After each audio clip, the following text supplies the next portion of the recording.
Chapter 6, Imagination, the workshop of the mind. The fifth step toward riches. The imagination is literally the workshop wherein are fashioned all plans created by man. The impulse, the desire, is given shape, form, and action through the aid of the imaginative faculty of the mind.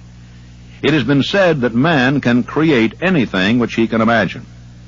Through the aid of his imaginative faculty, man has discovered and harnessed more of nature's forces during the past 50 years than during the entire history of the human race previous to that time. He has conquered the air so completely that the birds are a poor match for him in flying. He has analyzed and weighed the sun at a distance of millions of miles, and has determined through the aid of imagination the elements of which it consists. He has increased the speed of locomotion until he may now travel at a speed of more than 600 miles an hour. Man's only limitation within reason lies in his development and use of his imagination. He has not yet reached the apex of development in the use of his imaginative faculty. He has merely discovered that he has an imagination and has commenced to use it in a very elementary way. The imaginative faculty functions in two forms. One is known as synthetic imagination, and the other as creative imagination. Synthetic imagination. Through this faculty, one may arrange old concepts, ideas, or plans into new combinations. This faculty creates nothing. It merely works with the material of experience, education, and observation with which it is fed.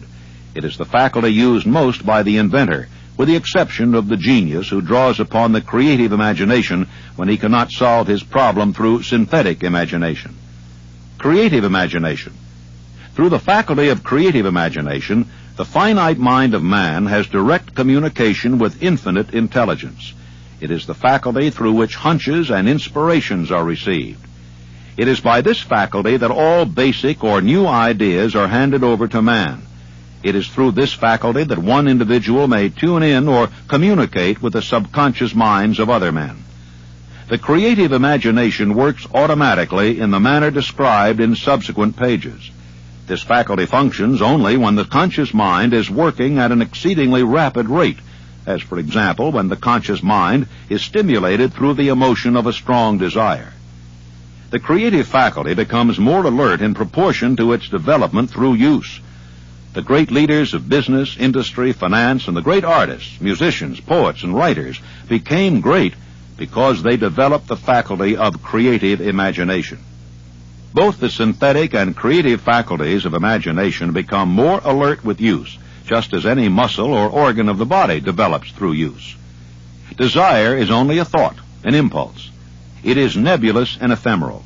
It is abstract and of no value until it has been transformed into its physical counterpart. While the synthetic imagination is the one which will be used more frequently in the process of transforming the impulse of desire into money, you must keep in mind the fact that you may face circumstances and situations which demand use of the creative imagination as well. Give your imagination some exercise. Your imaginative faculty may have become weak through inaction. It can be revived and made alert through use. This faculty does not die, though it may become quiescent through lack of use. Center your attention for the time being on the development of the synthetic imagination, because this is the faculty which you will use more often in the process of converting desire into money. Transformation of the intangible impulse of desire into the tangible reality of money calls for the use of a plan or plans. These plans must be formed with the aid of the imagination, and mainly with the synthetic faculty. Read the entire book through, then come back to this chapter, and begin at once to put your imagination to work on the building of a plan or plans for the transformation of your desire into money. Detailed instructions for the building of plans have been given in almost every chapter. Carry out the instructions best suited to your needs. Reduce your plan to writing. If you have not already done so, the moment you complete this, you will have definitely given concrete form to the intangible desire. Read the preceding sentence once more. Read it aloud, very slowly, and as you do so, remember that the moment you reduce the statement of your desire and a plan for its realization to writing, you have actually taken the first of a series of steps which will enable you to convert the thought into its physical counterpart. The laws that lead to fortune. The earth on which you live, you yourself, and every other material thing, are the result of evolutionary change through which microscopic bits of matter have been organized and arranged in an orderly fashion. Moreover, and this statement is of stupendous importance, this earth, every one of the billions of individual cells of your body, and every atom of matter, began as an intangible form of energy. Desire is thought impulse. Thought impulses are forms of energy. When you begin with a thought impulse, desire to accumulate money, you are drafting into your service the same stuff that nature used in creating this earth and every material form in the universe, including the body and brain in which the thought impulses function. You can build a fortune through the aid of laws which are immutable. But first, you must become familiar with these laws and learn to use them. Through repetition and by approaching the description of these principles from every conceivable angle, the author hopes to reveal to you the secret through which every great fortune has been accumulated. Strange and paradoxical as it may seem, the secret is not a secret. Nature herself advertises it in the earth on which we live, the stars, the planets suspended within our view, in the elements above and around us, in every blade of grass, and every form of life within our vision. The principles which follow will open the way for understanding of imagination. Assimilate that which you understand as you read this philosophy for the first time. Then, when you reread and study it, you will discover that something has happened to clarify it and give you a broader understanding of the whole. Above all, do not stop nor hesitate in your study of these principles until you have read the book at least 3 times, for then you will not want to stop. How to make practical use of imagination. Ideas are the beginning points of all fortunes. Ideas are products of the imagination. Let us examine a few well-known ideas which have yielded huge fortunes, with the hope that these illustrations will convey definite information concerning the method by which imagination may be used in accumulating riches. The enchanted kettle. 50 years ago, an old country doctor drove to town, hitched his horse, quietly slipped into a drugstore by the back door, and began dickering with the young drug clerk. For more than an hour, behind the prescription counter, the old doctor and the clerk talked in low tones. Then the doctor left. He went out to the buggy and brought back a large old-fashioned kettle, a big wooden paddle used for storing the contents of the kettle, and deposited them in the back of the store. The clerk inspected the kettle, reached into his inside pocket, took out a roll of bills, and handed it over to the doctor. The roll contained exactly $500, the clerk's entire savings. The doctor handed over a small slip of paper on which was written a secret formula. The words on that small slip of paper were worth a king's ransom, but not to the doctor. Those magic words were needed to start the kettle to boiling, but neither the doctor nor the young clerk knew what fabulous fortunes were destined to flow from that kettle. The old doctor was glad to sell the outfit for $500. The clerk was taking a big chance by staking his entire life savings on a mere scrap of paper and an old kettle. He never dreamed his investment would start a kettle to overflowing with gold that would one day surpass the miraculous performance of Aladdin's lamp. What the clerk really purchased was an idea. The old kettle and the wooden paddle and the secret message on a slip of paper were incidental. The strange performance of that kettle began to take place after the new owner mixed with the secret instructions an ingredient of which the doctor knew nothing. See if you can discover what it was that the young man added to the secret message which caused the kettle to overflow with gold. Here you have a story of facts, stranger than fiction, facts which began in the form of an idea. Let us take a look at the vast fortunes of gold this idea has produced.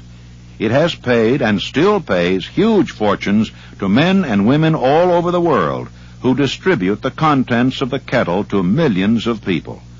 The old kettle is now one of the world's largest consumers of sugar, thus providing jobs of a permanent nature to thousands of men and women engaged in growing sugar cane and in refining and marketing sugar.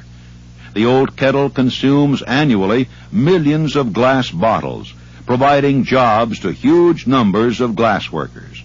The old kettle gives employment to an army of clerks, stenographers, copywriters, and advertising experts throughout the nation.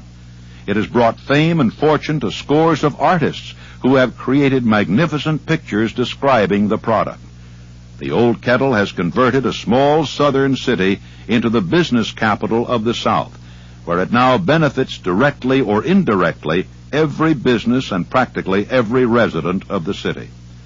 The influence of this idea now benefits every civilized country in the world, pouring out a continuous stream of gold to all who touch it. Gold from the kettle built and maintains one of the most prominent colleges of the South, where thousands of young people receive the training essential for success. If the product of that old brass kettle could talk, it would tell thrilling tales of romance in every language, romances of love, romances of business, romances of professional men and women who are daily being stimulated by it. The author is sure of at least one such romance, for he was a part of it, and it all began not far from the very spot on which the drug clerk purchased the old kettle. It was here that the author met his wife, and it was she who first told him of the enchanted kettle. It was the product of that kettle they were drinking when he asked her to accept him for better or for worse. Whoever you are, wherever you may live, whatever occupation you may be engaged in, just remember in the future, every time you see the words Coca-Cola, that its vast empire of wealth and influence grew out of a single idea, and that the mysterious ingredient the drug clerk, Asa Candler, mixed with the secret formula was imagination. Stop and think of that for a moment. Remember also that the steps to riches described in this book were the media through which the influence of Coca-Cola has been extended to every city, town, village, and crossroads of the world. That any idea you may create, as sound and meritorious as Coca-Cola, has the possibility of duplicating the record of this worldwide thirst killer.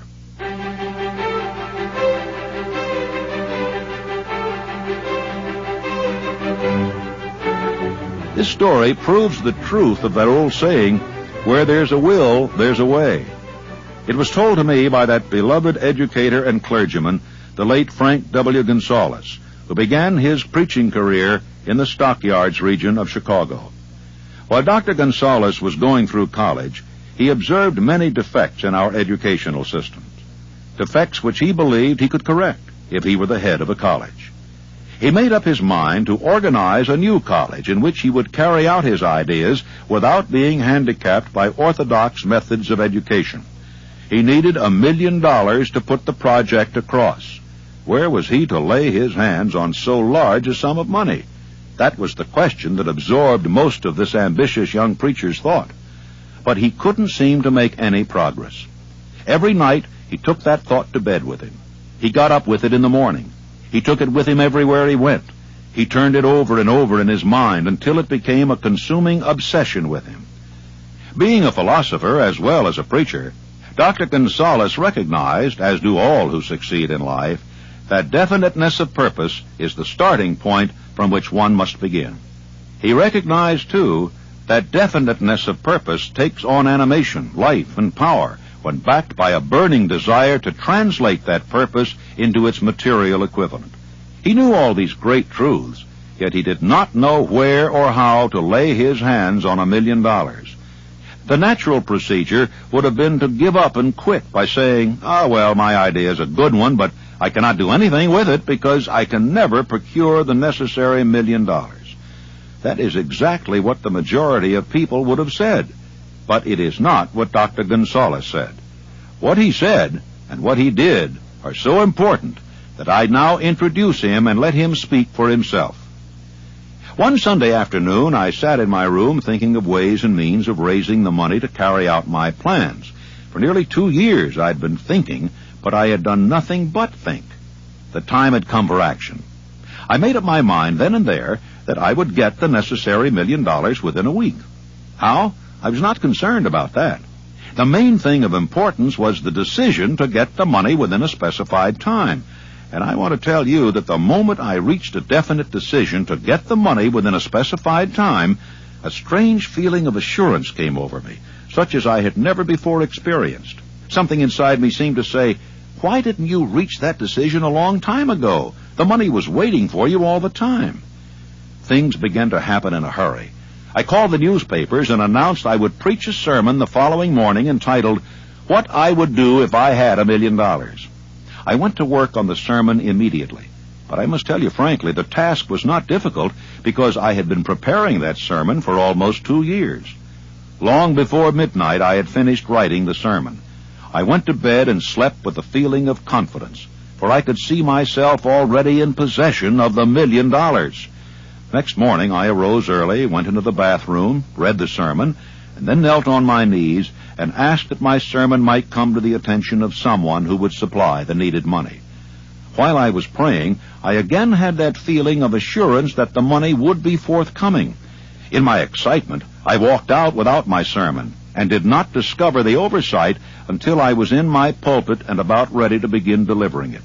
It was too late to go back for my notes, and what a blessing that I couldn't go back. Instead, my own subconscious mind yielded the material I needed. When I arose to begin my sermon, I closed my eyes and spoke with all my heart and soul of my dreams.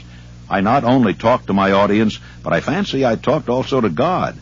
I told what I would do with $1 million if that amount were placed in my hands. I described the plan I had in mind for organizing a great educational institution where young people would learn to do practical things and at the same time develop their minds. When I had finished and sat down, a man slowly arose from his seat about 3 rows from the rear and made his way toward the pulpit. I wondered what he was going to do. He came into the pulpit, extended his hand, and said, "Reverend, I liked your sermon. I believe you can do everything you said you would if you had $1 million. To prove that I believe in you and your sermon, if you will come to my office tomorrow morning, I will give you the $1 million. My name is Philip D. Armour."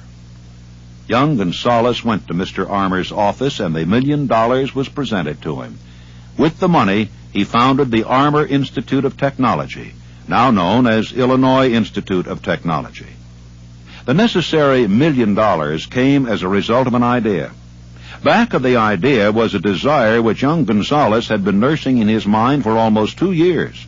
Observe this important fact. He got the money within 36 hours after he reached a definite decision in his own mind to get it, and decided upon a definite plan for getting it. There was nothing new or unique about young Gonzales's vague thinking about $1 million and weakly hoping for it.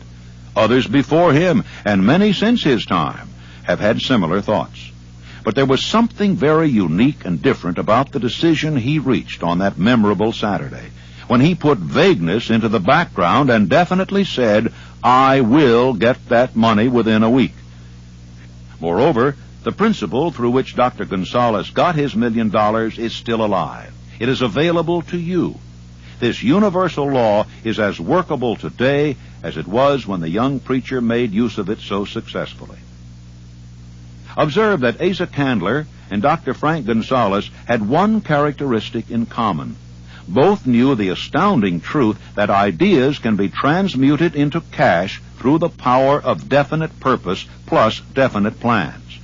If you are one of those who believe that hard work and honesty alone will bring riches, perish the thought. It is not true. Riches, when they come in huge quantities, are never the result of hard work alone.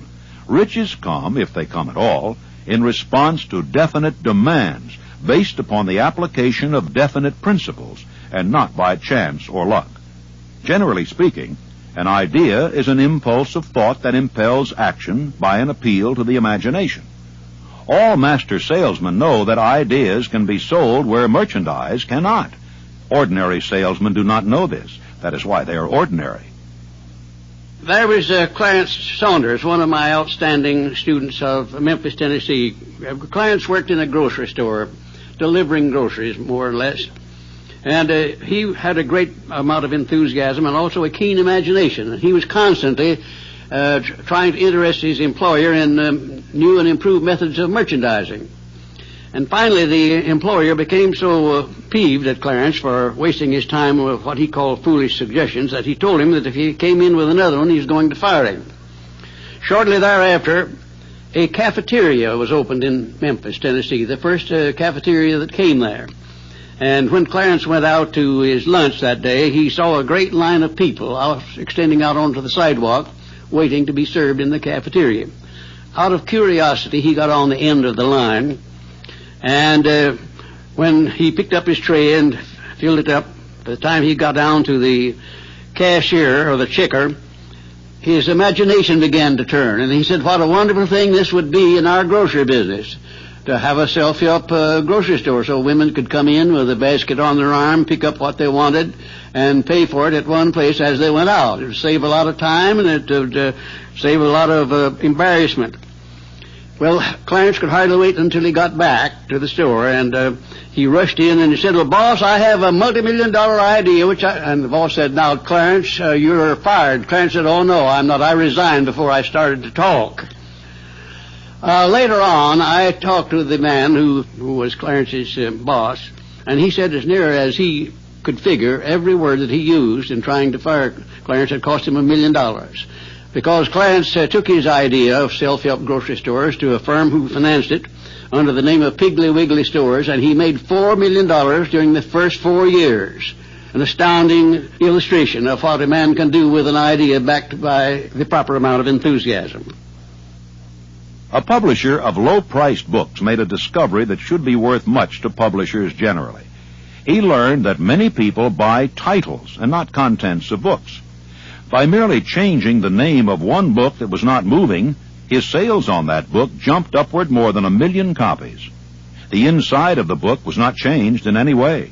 He merely ripped off the cover bearing the title that did not sell and put on a new cover with a title that had box office value. That, as simple as it may seem, was an idea. It was imagination. There is no standard price on ideas. The creator of ideas makes his own price, and if he is smart, gets it.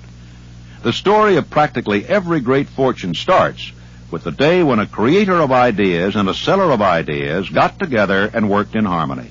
Carnegie surrounded himself with men who could do all that he could not do, men who created ideas, and men who put ideas into operation, and made himself and the others fabulously rich.